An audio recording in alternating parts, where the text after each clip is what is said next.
Tip number 1, commit to 1 full year. Because there are millions of users on dating apps like Tinder, Hinge, and Bumble, people often assume that they will create an account on the app and then immediately receive thousands of high-quality matches. This is an example of the paradox of choice, where people think that having more options is advantageous, but really just leads to dissatisfaction, higher expectations, regret, and second-guessing. Instead, it's better to approach dating apps with the mindset that while yes, there are lots of options, there is a select subset of those options that would genuinely make highly compatible partners for you personally. Remembering that millions of users does not equal millions of great matches is a perfect first step in seeking a relationship with a high potential to last long term, because you know that you're looking for the few people out of the millions on the app whom you could build a great connection with. Committing to 1 whole year instead of expecting to find a partner within the first week just because there are millions of people on the app helps manage expectations and also stops you from feeling burnt out if you don't find someone you connect with within the first few days of joining the apps. Finding a relationship partner in the modern dating era is a marathon, not a sprint, and you'll arrive at the finish line so much quicker if you set a reasonable timeline for achieving your love life goals from the beginning. To implement this tip, record the date that you create your dating app profile, or if you've already created your profiles, you can write down today's date, and then tell yourself that in 1 year from now, especially after hearing the rest of the dating app tips packed into today's juicy episode, you will be in a happy, loving relationship. This is not to say that you won't meet your partner until 1 year from now, or that you don't need to do anything until you get closer to the end of the 1 year on dating apps. Instead, this tip is all about shifting the expectation that you'll meet someone ASAP to embracing 1 year of consistent effort where you may meet someone at any point between today and 1 year from today. Tip number 2, aim for 1 genuine connection per month. Since you're aiming to find a partner by the end of 1 year of searching tops, if you find one person who meets at least most of your standards every month, then by the end of the year, you will have encountered 12 prospective partners that you could build a happy relationship with. The idea here is not to meet 12 partners and then choose the best one at the end of the 1 year. But by intentionally meeting one quality match each month, you will probably find a partner after 5 or 6 months because you've gotten to practice honing in and nurturing connections with real growth potential. If you set aside just 15 to 20 minutes every day to scroll through profiles, read the details to learn more about someone's personality, and respond to messages, you are nearly bound to find someone great as a result of the consistency and effort you're putting in every day to reach your ultimate goal. Don't forget to read the details of someone's profile that are unstated. For instance, if someone's profile is full of low-quality images and their profile has very minimum details and information, then this person is probably a lazy dater, as exemplified through the lack of effort they put into their dating profile. Lazy daters make for non-committal partners, and with this insight in mind, you can scroll right past lazy daters and instead seek those who are putting in genuine effort into their dating journey, because that shows their commitment to finding a real lasting connection. Tip number 3, define your partnership standards and commit to them. Keep these standards in mind when you are sifting through prospects on the apps. Sometimes there is a temptation to settle in dating because dating can be hard, but the more you settle, the sooner you will be back out there in the dating pool once you leave the person you originally settled for. It's ideal to have defined standards and to not be willing to compromise on them, so long as these standards are not superficial and are grounded in genuine values. For instance, if you want someone who wants kids in the future, has a corporate job, or has a degree, then these are qualities you should certainly continue to look for in a partner. But if your standards are that your person should be 6 feet tall or have a certain skin tone, screening for these superficial qualities limits your overall dating search because these traits are genetically determined and they don't actually tell you anything real about a person's values or character. Tip number 4, select the right dating apps for you. Choose dating apps that cater to the audience you hope your future partner is a part of. Each dating app has its own vibe, kind of like how each table in a stereotypical high school cafeteria is for a certain group of kids. You know, the cool kids, the popular kids, band geeks, jocks, math nerds, etc. Do some research on the available dating apps and see what kinds of people are on each. For instance, Tinder has a reputation for short-term relationships, Hinge attracts a more mature and intentional crowd, Coffee Meets Bagel users tend to be college educated, and the people on the league usually went to a top-tier college and or are very career-driven. There are also dating apps for affinity groups in case you prefer to date people who are the same race as you or who practice the same religion as you, although aiming to only date people of a certain demographic could reduce your chances of meeting someone who doesn't fit your demographic standard, but could still be a great match for you. Taking the time to get to know the various dating apps can greatly help you decide which ones to spend the most time on and to rely the most on when it comes to searching for your next romantic partner.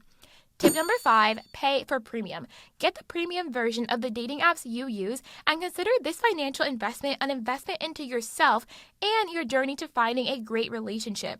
Every dating app has a free version and usually a few tiers of paid versions. With the free version, you get the basic experience of the dating app with access to standard features like the ability to swipe on different people's profiles that interest you. But with premium, you gain more control over your dating experience on the app and get access to more advanced features than daters using the free version. For example, with Hinge Premium, you get to view an unlimited number of prospective partners each day. And whenever you like someone, they're showing your profile sooner rather than later. With Bumble Premium, you get to change the location that you search for partners in, which is super helpful in case you want to date in a nearby city. With the standard version of Bumble, you are only shown prospective partners that live within a certain mile radius of your general location. But if you live, let's say, in a rural part of New Jersey that's not too far from New York City, and you want to date in New York City because you're nearby and the city might have more options, you could use Bumble Premium to change your location and essentially date wherever you want. The other reason to get premium versions of dating apps is so that you can show yourself that you're taking your partnership search seriously and that you aim to do what's necessary to find a great partner as efficiently and effectively as possible. Instead of sorting through nearly endless options of people who don't meet your dating standards, upgrading to a premium experience allows you to set filters for which profiles you want to be shown. You may only want to be shown people who have a certain level of college education or filter prospects based on how often they use drugs or alcohol, with options ranging from never to daily. You can also filter based on dating app goals to make sure that you are only being shown profiles from people who want a serious and committed relationship. When you pay for premium, you are more likely to regularly log in and swipe on the apps because you have invested financially into your dating journey. Getting premium ensures that you are showing your best matches in a timely manner, and you're also showing yourself that you are serious about achieving your dating and relationship goals. Tip number 6, examine profiles carefully. Actually read the profiles and swipe through the photos. Sometimes you may see one profile photo of someone on a dating app and immediately assume characteristics about them like their political identity, their lifestyle and music preferences, whether they were a frat boy in college, etc. But carefully examining someone's profile gives you a brief overview of some critical information about them, their dating goals, and who they may be as a person. Keep in mind that you don't know the people whose profiles you're scrolling through on the apps, and the only information you have about them is what they've decided to share about themselves. But you can also gain a lot from reading what a person does not include on their profile. For instance, if someone's profile isn't detailed or they only have 1 or 2 photos when dating apps usually allow you to upload about 6, then that may be a sign that they are not looking for a long-term relationship because they haven't even put that much effort into their profile. If their photos are not that presentable and kind of sketchy, that could also be something to note. Overall, swiping through all the profiles and pictures and reading the information the person has typed out about themselves can give you critical information about how serious the person is about dating, how they present themselves to others and the world, and what they value, which is all super important information to note on your partnership search. Tip number 7, get to know someone before you go out with them. When you match with someone on a dating app, chat with them either on the app or through text to see if you guys have a genuine connection. Assessing whether there is a real connection could be instant and take a few seconds, or it could take a few days or a week or 2. Of course, there's a counter argument that the whole point of the first date is to get to know someone, but instead of planning a whole date and then realizing you don't vibe with someone, the more efficient approach is to only agree to go out with people who you can see romantic potential with. When you get to know people before agreeing to go out on a date with them, you end up only going on dates with people you already have a connection with. This is a great strategy to decrease the number of bad first date experiences, and it makes first dates an opportunity to expand and develop a connection you already have confirmed exists with someone else. Going on first dates with people you know you have a connection with makes dating so much more intentional, and first dates become a second step in determining if someone could be a great match for you long term.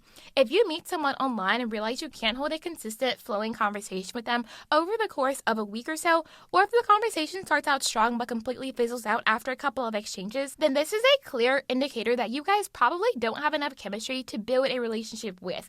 As a result, you can skip the first date with this person and instead use your time to go out with someone that you know you get along well with and can hold a conversation with. It is possible that you have a better connection with someone in person than you do over text, and it is worth keeping that point in mind in case texting or talking over the phone just isn't someone's strong suit and they're a much better communicator in person. Tip number 8, confirmation is key. Confirm with your date the day of the date if it's an evening date, or the day before the date if it's a morning date, like a coffee date. There is a huge debate on whether day of confirmations are necessary when you have already scheduled a date with someone else in advance. After all, shouldn't the person you're seeing have the date blocked off on their calendar? Well, not necessarily. Let's say you and a guy make plans to meet at a local restaurant on a Monday, and the date is for Friday. A lot of people are hesitant to show up to dates without day of confirmation, usually because they don't want to spend their time getting ready and commuting to the date, only to be stood up. Other people forget about the dates without day of confirmation. Sometimes things come up on the day of the date, and not everyone is a straightforward communicator about updated last-minute plans. Regardless of where you stand on the necessity of day of confirmations, it really is best for both parties going on the date to be super clear that the date is still on and scheduled as planned. At the end of the day, if you're meeting up with someone you met online, you probably don't know them and their communication style super well, and getting confirmation about dates is a great way to avoid conflict and confusion that could have all been avoided with clear communication. Once you've gotten to know a person more or have gone out on a few dates with them and trust that they will show up when they said they will, day of confirmations before dates becomes slightly less important. Instead of thinking of confirmations as this burden or wondering why you have to reach out to someone to confirm something, think of it as you valuing and respecting your time and wanting to be clear that a date is still on before you spend time preparing for it. Also, even if you are the woman that is going on the date, it is okay for you also to reach out and ask for confirmation. This shows yourself that you value your own time and your own dating energy. And knowing that you asking a man for confirmation is not you being the man in the relationship or embodying masculine energy. It is you valuing your time and your energy and wanting to make sure that you are getting ready for a date that is actually still going to happen. Tip number 9, keep your options open. Keep your options open until you're in an exclusive, defined boyfriend-girlfriend relationship. This is also known as roster dating, and it prevents you from putting all of your eggs in one basket. It also stops you from giving someone all your time and energy until you have a label to honor your connection, and it stops you from anxiously worrying about one person or one connection because you know you have multiple options. Roster dating is the most efficient way to find a great partner for you.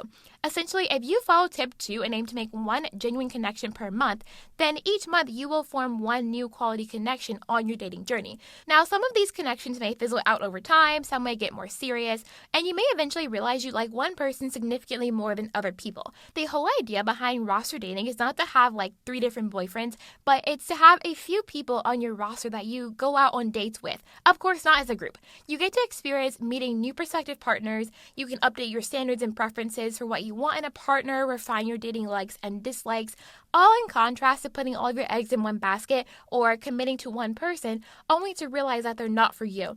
Instead, you can spend time exploring your connection with multiple different people at the same time so that you can then make an informed decision about who you would like to choose to be in an official relationship with. It also stops you from being in a situationship where you devote your time and your energy to someone without a boyfriend-girlfriend label because you're not casually getting to know just one person. If you find that someone is only interested in a situationship, you will be more likely to let them go easily because you are actively exploring other connections and are less likely to be tempted to settle.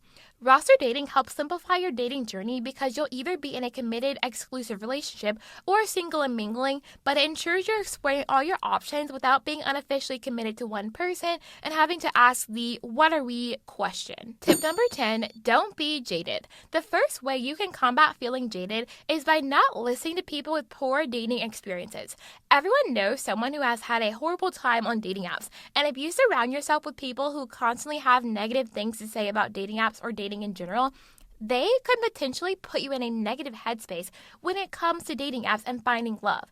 Not everyone has had a great experience on dating apps, just like not everyone has had a great dating life experience in real life too. But if you are exploring the realm of online dating, it is worth giving it your all and approaching it with an open mind. There's always a question of whether dating apps are worth a try or not, and the real truth is that people who have found a partner on dating apps will highly recommend them, and then people who haven't found anyone on the apps or have those traumatic first date horror stories you see on TikTok, they're going to have negative reviews. The best thing you can do is experience the apps for yourself, and if you follow these 11 tips, you'll be at a significant advantage when it comes to finding love on the apps. There's this businesswoman named Layla Hermosi, and she has a huge following on Instagram and YouTube, and she has a podcast called Build with Layla Hermosi. She and her husband, Alex Hermosi, have built this incredible company called Acquisition.com, and the company has over $100 million in investments in other companies. Now, when I first heard her story and how she was able to build a 9-figure business with her husband, I was like, well, I wonder how they met. Maybe she just got really lucky one day and boom, a $1 million story was born. But no, actually, Layla met her husband on Bumble, very intentionally and strategically. Layla has shared that she decided to swipe for a few minutes every day on Bumble to find someone, and she ended up meeting and marrying a man who shares her entrepreneurial vision and passions. My point is that you never know who you can find on dating apps, so you might as well give them a shot if you're single, believe in yourself, put effort and strategy into it by swiping, let's say, for 15 minutes each day, or only going out on dates with people who want the same things that you want long term. If you incorporate a strategic approach to dating apps into your search for partnership, you might just be surprised at the outcome. Tip number 11, note the IRL impact. Dating on the apps might actually increase your chances of finding a partner in real life. Sounds crazy, right? A lot of people dream about a meet cute where they meet their future partner in person, and this is actually not too far of a long shot. When you spend time swiping on dating apps and going on dates with different people, you get better at identifying someone who has the qualities and traits you look for in a partner. You get better at going out on dates. You learn how to walk away from situations that aren't serving you, and you get even more comfortable with the dating process and what it might take to actually find a high-quality partner. It's kind of like going to the gym. If you go to the gym and lift a lot of weights, even when you're outside the gym, you might struggle less to lift objects that used to be heavy because you've been flexing your muscles at the gym. Similarly, the more you work your dating muscles on the apps, the more prepared you are to build connections with people you meet in real life because you're constantly getting exposure to potential partners on the apps. You're practicing holding conversations with individuals you've just met, and dating becomes less stressful and more second nature. So when you're going out to places like restaurants, parks, or museums, keep in mind that you could find a great partner at these places too, and don't assume that just because you're on the apps, meeting someone in real life is completely off the table, because it isn't. Today's big pink question is, how have dating apps served or not served you on your dating journey, and why has that been the case? If you're new to dating apps or have never tried them before, ask yourself if common beliefs around dating apps like, oh, you can't find anyone real in dating apps, or people are just looking for hookups in dating apps. See if these stereotypes and limiting beliefs are what are stopping you from trying the dating apps and giving them a real chance. If you have been on dating apps and have had negative experiences on them, make sure that your previous negative experiences are not jading your future and preventing you from opening yourself up to finding a lasting connection. All right, everyone, that is a wrap on today's episode. Follow Pink Positive Dating on Instagram so you don't miss out on daily affirmations to help you reach your love life goals. The link is in the description. Thank you so much for supporting the show. Wishing you so much love and positivity, and I'll see you same time next week.